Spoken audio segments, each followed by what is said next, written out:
بشوف ان الصدمة في شخص ما بتخليك قوي جدا بعد ما بيعدي عليك وقت كفاية. وقتها بس بتعيش اصعب المشاعر السلبية، وده الطبيعي جدا. مش بس كده، بتعيش حالة من الحزن رهيبة جدا وخذلان يوجع القلب، خوف وعزلة من الناس، وده بسبب شخص واحد بس. لا بيجي وقتها في دماغك انا ايه اللي انا هتعلمه من التجربة القاسية دي، ولا ايه الرسالة والحكمة اللي ربنا عايز يوصلها لي. بيجي في دماغك ساعتها انك صعبان عليك نفسك جدا وعاجز ومش عارف تعمل ايه. هتفضل في الدوامة دي شوية قاوم الامك واحزانك، وشوية هتتقبل الاحداث زي ما هي، تعيش حالة من التسليم لله في كل حاجة. بعد ما يعدي عليك وقت ومدة لا تقل عن شهر، هتبدأ مشاعرك تهدى شوية بشوية، وكمان هتحس بفتور ولا مبالاة في كل حاجة حواليك. قد ما تقتنع وتفهم ان ربنا عمل كده ووجعك في الشخص ده، ان هو عارف ان هو ما كانش الاختيار الموفق ليه. كمان الصدمة دي عرفتك وفوقتك اكتر الشخص ده كان غير امين على مشاعرك. ومن هنا بتيجي القوة والخبرة من كل الاحداث اللي مريت بيها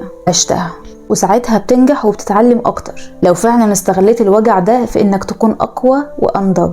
واخيرا التجارب خير معلم ليك فعلا مهما كانت قسوتها عليك. وبس كده، سلام.